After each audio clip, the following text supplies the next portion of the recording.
কাছে সবাই মিলে, তাই তোমার ধন্যবাদ দিই পিতা। পিতা আজকের আমাদের এই সন্ধ্যায় সবাইকে তোমার তোমার কাজ করতে এবং তোমার পথে চলতে সাহায্য করো, তোমার পথে চলতে সাহায্য করো পিতা। তুমি সবাইয়ের প্রতি সহায় হও, সহবর্তী থাকো, আর এই সন্ধ্যার ভার নাও। এই প্রার্থনা প্রভু যিশু তোমার নামেতে চাই, আমেন। आमेन। तो आइए, आने से पहले 2 गाना गाते हैं हम अपना माइक म्यूट करके गाएंगे, और हम लोग के लिए दीपक सॉन्ग सर्विस में, दीपक और ब्रदर कृष्णा लीड करेगा हम लोग को सॉन्ग सर्विस में। सबको जय यीशु, हैप्पी साबत।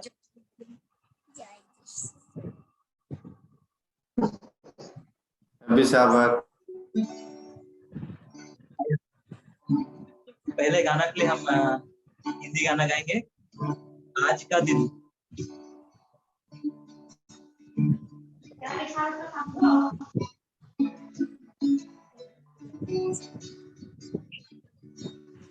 आज का दिन यहोवा ने बनाया है, हम उसमें आनंदित हो, आनंदित हो।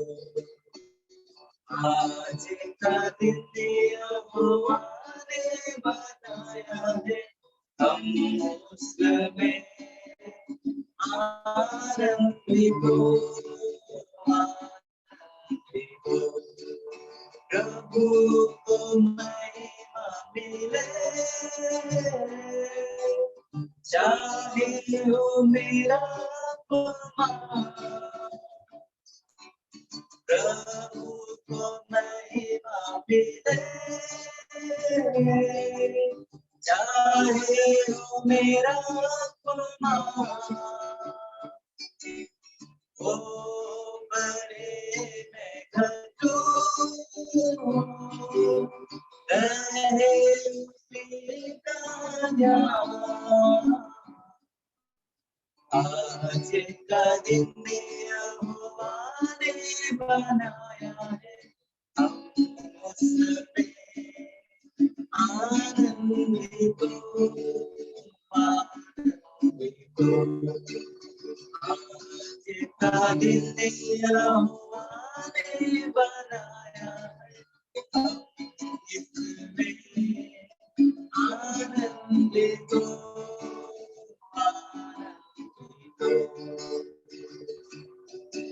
स्तुति प्रशंसा करे,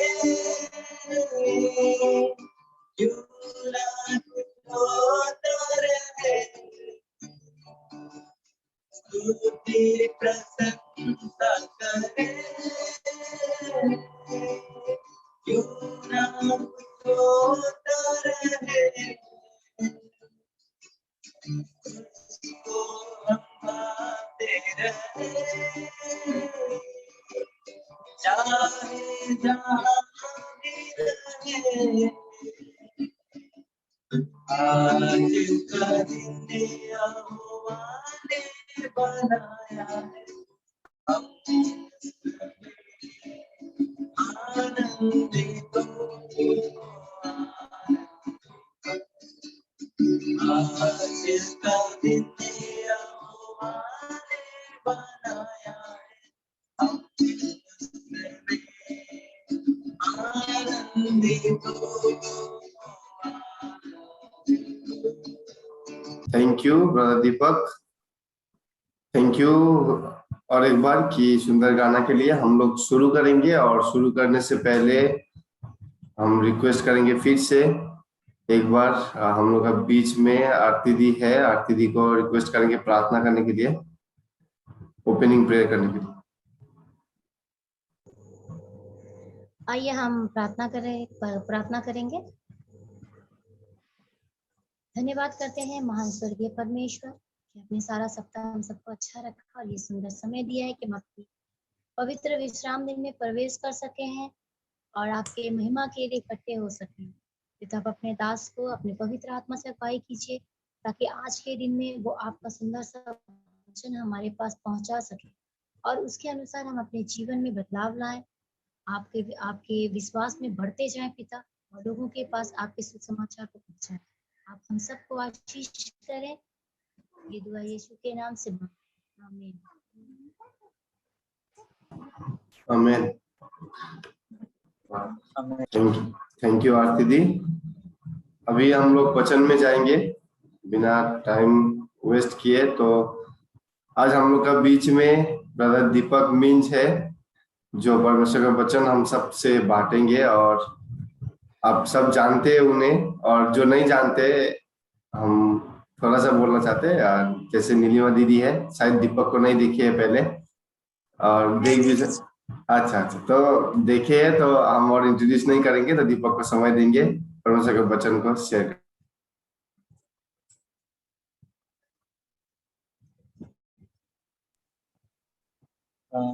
धन्यवाद जॉय, ये समय देने के लिए। धन्यवाद ये मौका देने के लिए। आज जो मैं वचन बांटने जा रहा हूँ, इसका जो विषय में मैं बोलने जा रहा हूँ वो है अमीरी और गरीबी। ठीक है। और आज जो मैं वचन बताऊंगा, जो कोट करूंगा, ज्यादातर नीति वचन से ही होगा। मैं नीति वचन से ही बोलूंगा, और कुछ बाहर उससे छोड़कर दूसरे बाइबल के दूसरे किताबों से भी होगा। आइए हम अपने बाइबल को खोलें।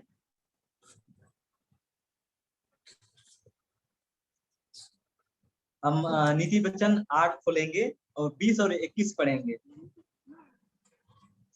किसी के पास हिंदी बाइबल है तो आप कृपया पढ़ दीजिए।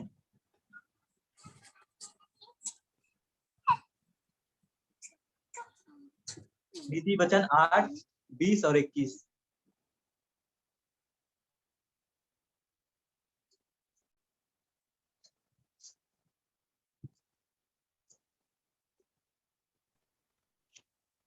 यहाँ पे वचन में ये कहता है कि मैं धर्म के मार्ग में और न्याय के डगरों के बीच में चलती हूँ, जिससे मैं अपने प्रेमियों को परमार्थ का भागी करूं और उनके भंडारों को भर दूं। तो यहाँ पे क्या कह रहा है?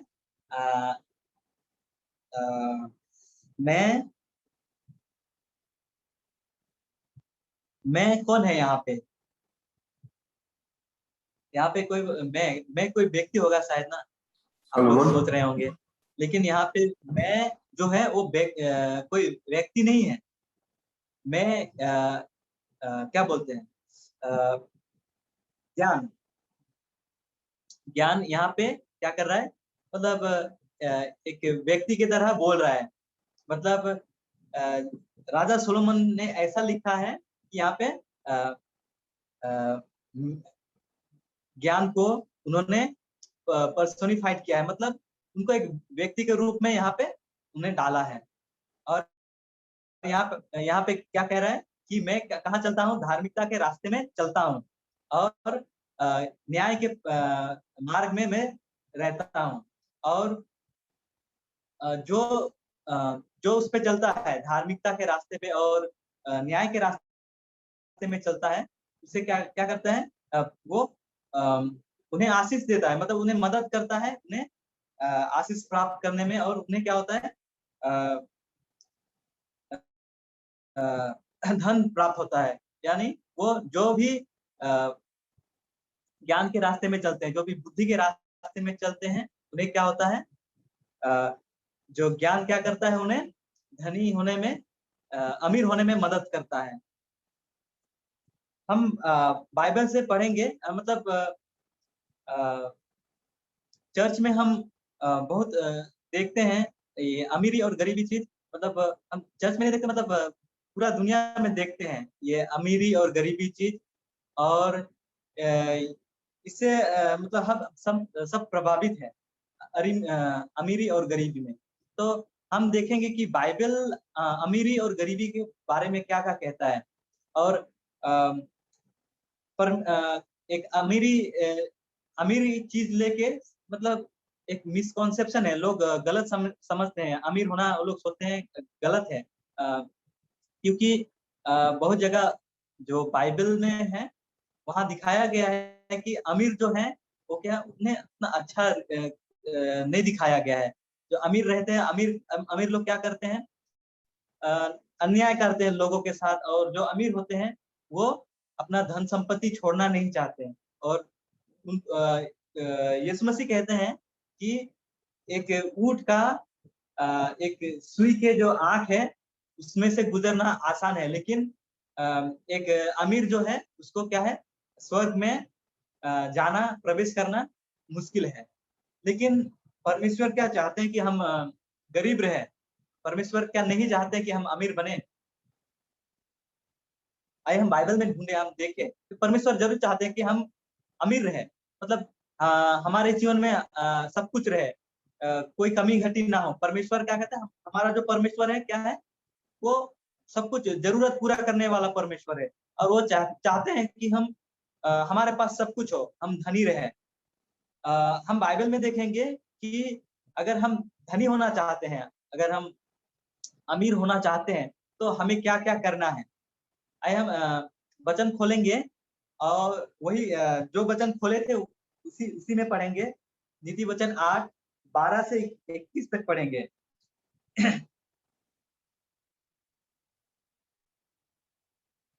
जिनके पास हिंदी बाइबल है वो थोड़ा पढ़ दीजिए।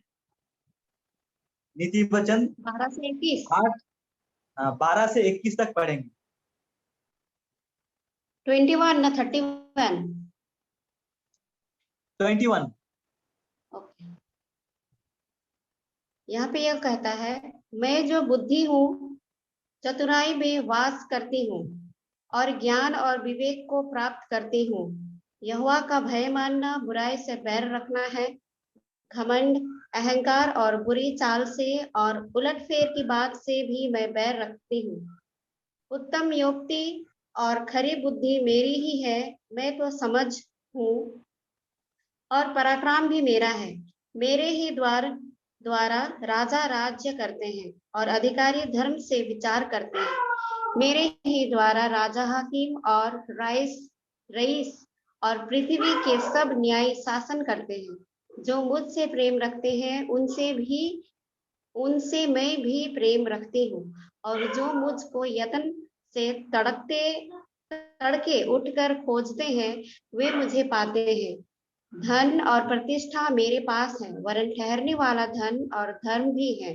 मेरा फल सूखे सोने से वरन कुंदन से भी उत्तम है, और मेरी उपज उत्तम चांदी से अच्छी है।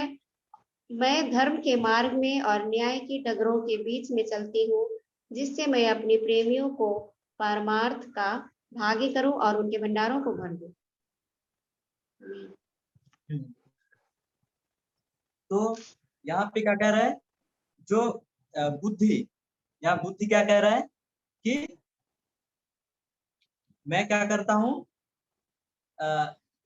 अगर हम मतलब धन पाना चाहते हैं या अमीर होना चाहते हैं तो हमें क्या करना है, बुद्धि के साथ चलना है। तो बुद्धि क्या बोलती है कि मैं जो बुद्धि हूँ चतुराई में वास करती हूँ। मतलब और जो बुद्धि है क्या है, और ज्ञान और विवेक के विवेक को प्राप्त करती हूँ।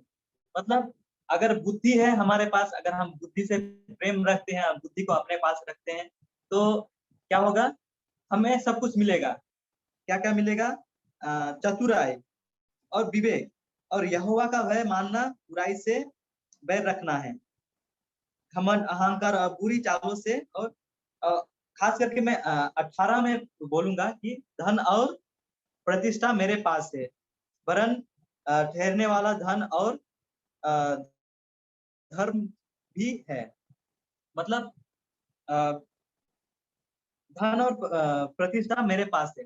तो अगर हम धन और प्रतिष्ठा पाना चाहते हैं तो हमें क्या करना पड़ेगा, हमें बुद्धि को क्या करना पड़ेगा, हमें बुद्धि से संबंध बना के रखना पड़ेगा। हाँ, बुद्धि को अपने पास रखना पड़ेगा। यहाँ ये भी लिखा है कि जो मुझे ढूंढता है मैं उसे मिलती हूँ। और मैं क्या करता हूँ, मैं धर्म के मार्ग में और न्याय के डगरों के बीच में चलती हूँ। मतलब अगर हम धन पाना चाहते हैं तो हमें क्या करना है, हमें बुद्धि के साथ रहना है। और बुद्धि क्या करेगा, हमें हमारे जितना भी जरूरत है हमें वो देगा। और हम देखेंगे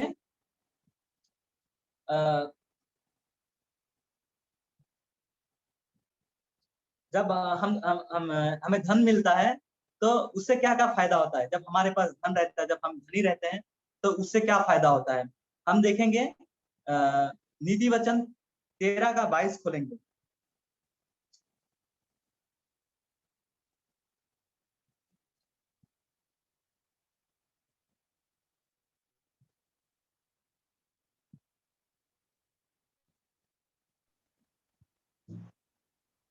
यहाँ पे कहता है, भला मनुष्य अपनी नाती पोतों के लिए संपत्ति छोड़ जाता है, परंतु पापी की संपत्ति धर्मी के लिए रखी जाती है। क्या कहता है कि भला मनुष्य अपने नाती पोतों के लिए संपत्ति छोड़ जाता है। फिर और एक वचन पढ़ेंगे, 19 का 4 पढ़ेंगे, नीति वचन 19 का 4 और 3 का 9 10।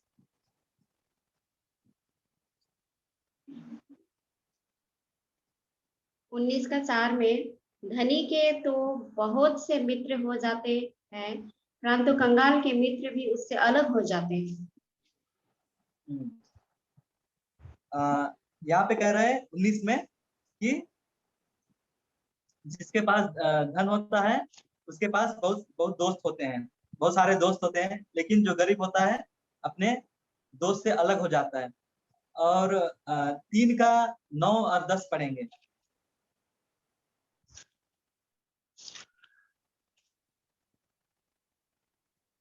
अपनी संपत्ति के द्वारा और अपनी भूमि की सारी पहली उपज दे देकर यहोवा की प्रतिष्ठा करना, इस प्रकार तेरे खत्ते भरे पूरे रहेंगे और तेरे रस कुंड से नया दक मधु उमड़ता रहेगा। तो धनी होने का हम 3 लाभ देखते हैं। एक पहला था, जब हम धनी होते हैं तो अपने बच्चों के लिए हम क्या कर सकते हैं, हम धन संपत्ति छोड़ के जा सकते हैं। और उससे क्या होगा, अगर हम धन संपत्ति छोड़ के जाते हैं तो हमारे जो नाती पोते क्या होंगे, वो उनके पास पूरा जो उनकी जो जरूरत है वो पूरा होगा। मतलब हमारे नाती पोती जो रहेंगे वो हमारा नाम करेंगे। और उनका जब हमारे पास हमारा धन संपत्ति उनके पास जाएगा तो उनका जो भविष्य है क्या होगा, अच्छा होगा। और दूसरा क्या था कि जो धनी होता है उसका क्या होता है, बहुत सारे दोस्त रहते हैं, और जो गरीब होता है उसका कोई दोस्त नहीं होता है। तो धनी लोगों के पास दोस्त रहता है, मतलब सहारा रहता है। जब हमारे पास धन रहता है तो हमारे पास सहारा रहता है। और तीसरा है, जब हमारे पास धन संपत्ति रहता है तो हम क्या कर सकते हैं, परमेश्वर को हम वो चढ़ावा दे सकते हैं। और उससे क्या होगा, हमें परमेश्वर दोबारा आशीष करेंगे। अगर हम अपने हमारे पास जो भी धन संपत्ति है उससे अगर हम परमेश्वर का सम्मान करते हैं, मतलब टाइथ एंड ऑफरिंग या दान, कुछ भी डोनेशन हम अगर देते हैं, तो उससे क्या होता है कि परमेश्वर का क्या है, प्रॉमिस है, परमेश्वर का वायदा है कि परमेश्वर क्या करेंगे, आशीष देंगे। और जो उनका जो भंडार, वो भंडार कभी क्या होगा, खाली नहीं होगा, हमेशा भरा रहेगा। और और वचन क्या कहता है, ये हो गया। उसके बाद हम देखेंगे कि वचन हम हमारे पास अगर बहुत सारा धन संपत्ति है, अगर हम बहुत धनी है, तो हमें क्या धन संपत्ति भी भरोसा रखना है। चलिए हम पढ़ेंगे, हमें नहीं रखना है धन संपत्ति में हमें भरोसा नहीं रखना है। हम बाइबल में देखेंगे क्यों नहीं रखना है। नीति वचन खोलेंगे, 11 का 4 पढ़ेंगे, 4 और 28 पढ़ेंगे।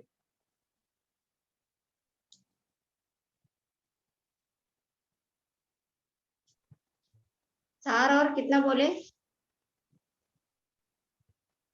11 का 4 और 28। 4 में यह कहता है, कोप के दिन धन से तो कुछ लाभ नहीं होता, परंतु धर्म मृत्यु से भी बचाता है। और 28 में कहता है, जो अपने धन पर भरोसा रखता है वह गिर जाता है, परंतु धर्मी लोग नए पत्ते के समान लहलहाते हैं। तो हमारे पास चाहे कितना भी धन संपत्ति हो, हम कितने भी धनी हो, तो बाइबल क्या कहता है कि धन संपत्ति पर धन संपत्ति से कोई लाभ नहीं होता है, और बुराई के दिन में हमारा जो धन संपत्ति कभी हमारे काम नहीं आएगा। जैसे कि अभी के टाइम में हम देख रहे हैं कि धन संपत्ति भी, अभी ऐसा महामारी चल रहा है कि धन संपत्ति भी हमारे काम नहीं आ रहा है। लोग कितने बहुत बड़े बड़े हॉस्पिटल्स में क्या कर रहे हैं, अपने रिश्तेदार को क्या कर रहे हैं, अपने माँ बाप को या कोई भी घर का कोई भी बीमार है अगर कोविड से, तो क्या कर रहे हैं, बड़े बड़े हॉस्पिटल में लेके वो एडमिशन कर रहे हैं। तो उनके पास पैसा का कमी नहीं है, लेकिन अभी क्या हो रहा है, मेडिकल सप्लाई का कमी है, ऑक्सीजन का कमी है, बेड का कमी है। तो अभी बुराई का समय है, और उससे क्या हो रहा है, आदमी को सुरक्षा नहीं मिल रहा है, धन संपत्ति से आदमी को सुरक्षा नहीं है। क्या कहता है वचन, क्या कहता है कि आदमी का जो धार्मिकता है वही उससे क्या करेगा, बुराई से, मौत से बचाएगा। और 28 में हमने पढ़ा कि जो अपने धन संपत्ति, अपने पैसे पर जो भरोसा करेगा वो क्या करेगा, क्या होगा, वो गिरेगा। और लेकिन जो धार्मिक है वो क्या करेगा, एक अंकुर के समान वो बढ़ेगा। मतलब एक छोटा जो पेड़ होता है वो क्या होता है, वो बढ़ता है, वो उसका जब अंकुर निकलता है, छोटा पेड़ जो होता है वो जल्दी बढ़ता है। उसी के समान जो धार्मिकता के रास्ते में चलता है, जो धार्मिक बन के रहता है अपने जीवन में, वो वैसे फलता है। और वचन क्या कहता है, धन संपत्ति जो गलत तरीकों से जो हम कमाते हैं, उसके बारे में बाइबल क्या कहता है, उसके बारे में भी हम देखेंगे, नीति वचन से ही देखेंगे। जब हम लालच करके और बेईमानी करके हम जब पैसा कमाते हैं और धन संपत्ति जमा करते हैं, तो बाइबल उससे क्या होता है, हम 13 खोलेंगे, नीति वचन 13 का 11 में पढ़ेंगे। वचन क्या कहता है, जो धन संपत्ति के बारे में, जो बेईमानी से कमाया जाता है, जो हम लोगों को ठग कर कमाते हैं।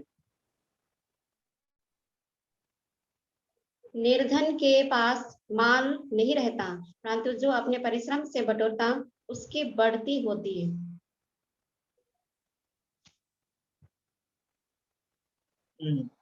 यहाँ क्या कहता है कि जो बेईमानी से कमाता है पैसा, जो लोगों को ठग कर कमाता है, उसका क्या होता है, धन कभी नहीं रहता है। मतलब वो अपने आप क्या होता है, खत्म हो जाता है। लेकिन जो मेहनत करके कमाता है, उसका क्या होता है, उसका संपत्ति बढ़ता है। उसके बाद 15 खोलेंगे, 15 का 27 क्या कहते हैं, हम वहां भी पढ़ेंगे। लालची अपने घराने को दुख देता है, परंतु घूस से घृणा करने वाला जीवित रहता है। कि जो गलत पैसा कमाने का गलत तरीके से जो घृणा रखता है, उसको क्या होता है, वो जीता है, वो बचता है। लेकिन जो लालच करके पूरे गलत तरीके से जो पैसा कमाने का कोशिश करता है, उसका क्या होता है, उसके परिवार में प्रॉब्लम होता है, घर में क्या होता है, समस्या आता है। उसके बाद 20 का 21 पढ़ेंगे।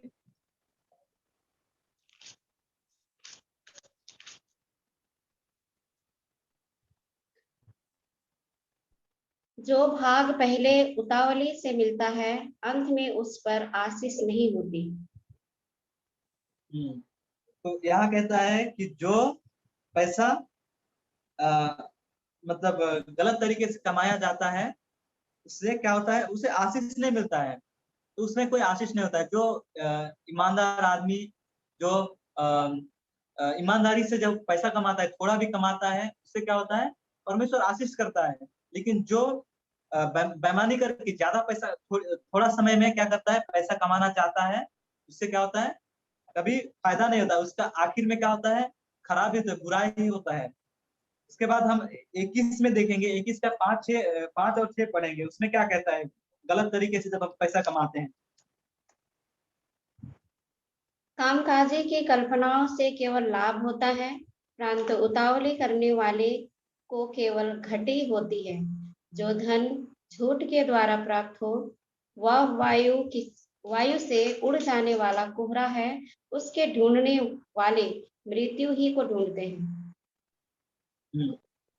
यहाँ कह रहा है कि जो मेहनत करता है, जो मेहनत करके पैसा कमाता है, वो क्या होता है, वो उसका पैसा बढ़ता है। लेकिन जो बेईमानी करता है, वो उसका क्या होता है, मतलब जल्दबाजी करते हैं बहुत कोई। मतलब जो पैसा कमाना इतना इजी नहीं होता है। पैसा जो हम जब कमाना चाहते हैं, तो पैसा कमाने में बहुत समय लगता है, वो भी मतलब ईमानदारी का पैसा। लेकिन आजकल क्या करते हैं लोग कि कम समय में ज्यादा कमाना चाहते हैं, तो सही तरीके से वो पॉसिबल नहीं है। तो क्या करते हैं लोग, गलत रास्ता चुनते हैं। वो लालच में आकर क्या करते हैं, जल्दी पैसा कमाने के लिए वो गलत रास्ता चुनते हैं, और उससे क्या होता है, उसका अंत अच्छा नहीं होता है। परमेश्वर क्योंकि परमेश्वर देखते हैं ये सब, परमेश्वर के नजर में सब कुछ रहता है, और उनका अंत कभी भी सही नहीं होता है। उसके बाद बहुत सारा चीज है जो बाइबल कहता है अमीरी और गरीबी के बारे में। जैसे कि हम और एक चीज देखेंगे कि गरीबों के साथ हमारा व्यवहार कैसा होना चाहिए। गरीब लोगों के साथ बाइबल क्या कहता है कि गरीबों के साथ कैसा व्यवहार होना चाहिए। गरीब गरीब के साथ क्या होता है, गरीब के साथ अन्याय होता है, और गरीब को कभी हम उनके साथ अच्छा व्यवहार नहीं रखते हैं। तो हम बाइबल में नीति वचन से ही देखेंगे कि एक गरीब के साथ कैसा व्यवहार करना चाहिए, या उनके साथ गलत व्यवहार करने से क्या होता है। हम 17 खोलेंगे, नीति वचन का 17 का 5 पढ़ेंगे।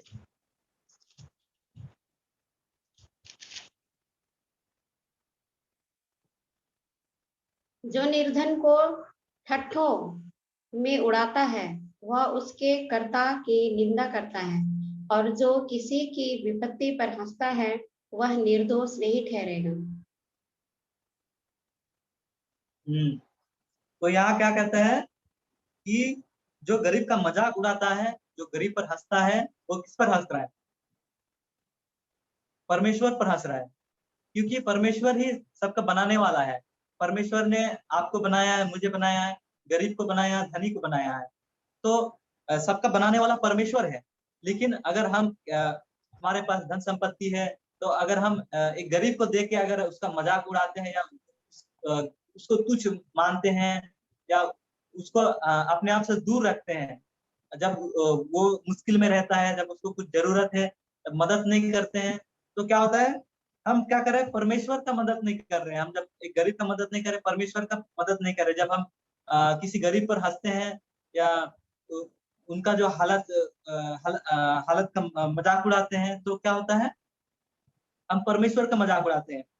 और उनके दुख पर जो हम जब हम खुश होते हैं, तो ये वचन क्या कहता है कि जो उनके दुख के समय में जो खुश होता है, वो क्या होगा, जो सजा से वो बचेगा नहीं। कभी परमेश्वर क्या करेंगे, उन्हें उन्हें सजा देंगे। कैसा व्यवहार करना है। और जो गरीबों के साथ गलत करता है, उनका मजाक उड़ाता है, वो परमेश्वर का मजाक उड़ाता है। और हम 19 में देखेंगे, 19 का 6 और 7 पढ़ेंगे।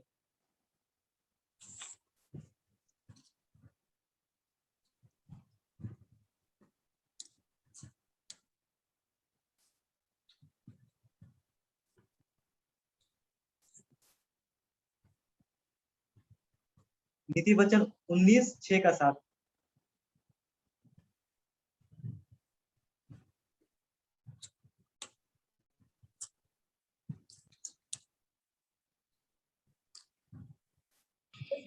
নীলিমা, তোমার বাংলাতে থাকলে তুমি পড়ে দাও। বাংলাতে ইতিবচন বলে পাচ্ছি না। जॉय नीति वचन बता दो उसको। 19 का है। उपदेश नीति वचन। अच्छा, तो 19 का 6 और 7 में कहता है कि जो क्या होता है, गरीब के साथ क्या होता है कि गरीब को सब घृणा करते हैं और उनका कोई दोस्त नहीं होता है।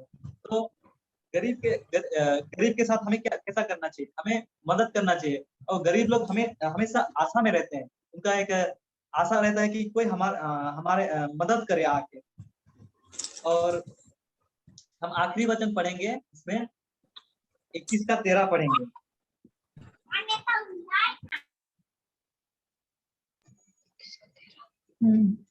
21 का 13 कहता है कि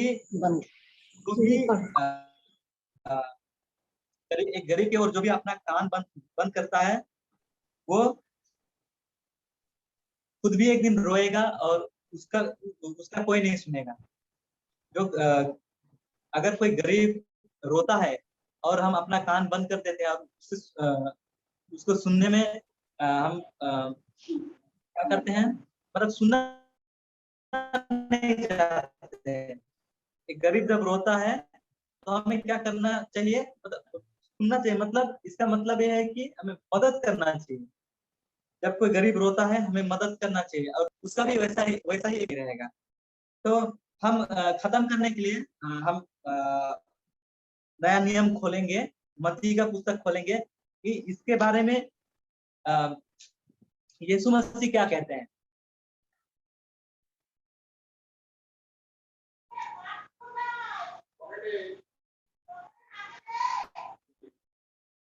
हम मत्ती खोलेंगे, मत्ती का 25 खोलेंगे। मत्ती 25 का 35 से पढ़ेंगे। 35 से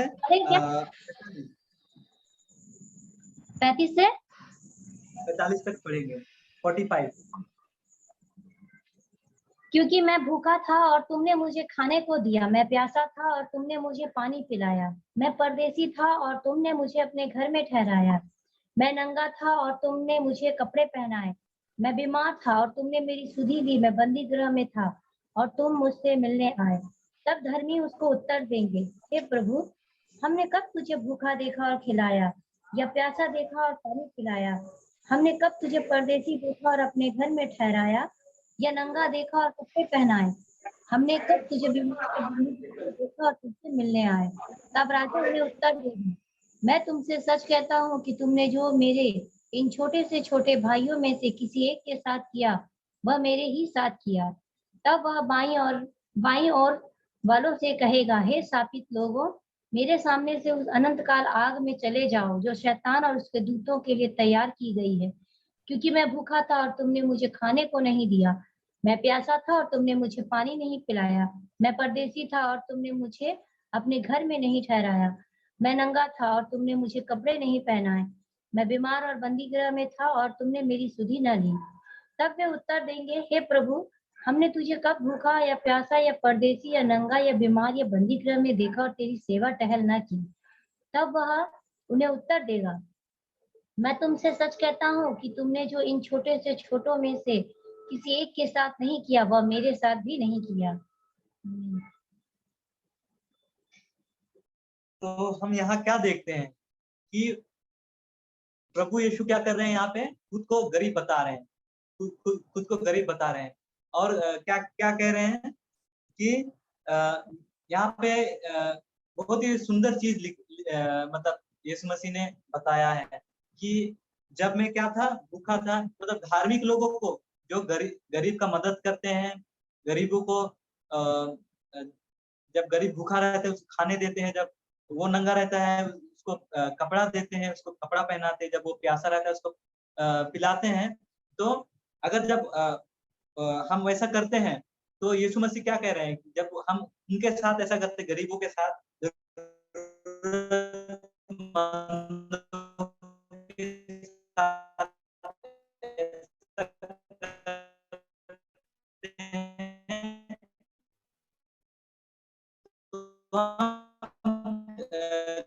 विचार करेंगे प्रभु यीशु, तो क्या करेंगे कि हमें गरीब का मदद था। यहाँ पे दो ग्रुप है, यहाँ पे 2 ग्रुप है। एक जो नहीं करता था, तो जो करते थे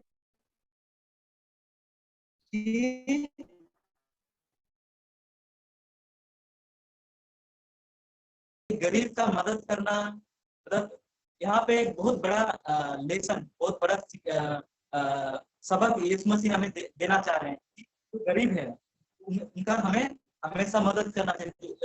जो हमारे आसपास रहते हैं, जिन्हें हम देखते हैं कि जिनको जरूरत मतलब हमारे मदद का जरूरत है, उन्हें क्या करना चाहिए, हमको क्या करना चाहिए, मदद करना चाहिए। और जब हम ऐसा करते हैं तो बाइबल क्या कहता है कि जब हम ऐसा करते हैं तो हम खुद परमेश्वर का मदद कर रहे हैं। और हमने नीति वचन में देखा कि जो गरीब का मजाक उड़ाता है, जो गरीब को तुच्छ जानता है, जो गरीब को अपने आप से दूर रखता है, वो क्या करता है, परमेश्वर को अपने आप से दूर रखता है। और हमने और क्या क्या सीखा कि संपत्ति क्या होता है, आशीष होता है। जब हम धार्मिकता के रास्ते में चलते हैं, जब बुद्धि के रास्ते में चलते हैं, तो और धन कमाने का तरीका भी क्या होता है, सही होना चाहिए। अगर हम गलत तरीके से कमाते हैं तो कभी आशीष नहीं मिलेगा। हमें क्या करना है, ईमानदारी से धन संपत्ति कमाना है, और धन संपत्ति पे हमें भरोसा नहीं करना है। बाइबल कहता है कि जो अपने धन संपत्ति पर, अपने धन पर भरोसा रखेगा वो क्या करेगा, वो गिरेगा। लेकिन जो परमेश्वर पर भरोसा रखेगा उसका क्या होगा, उद्धार होगा।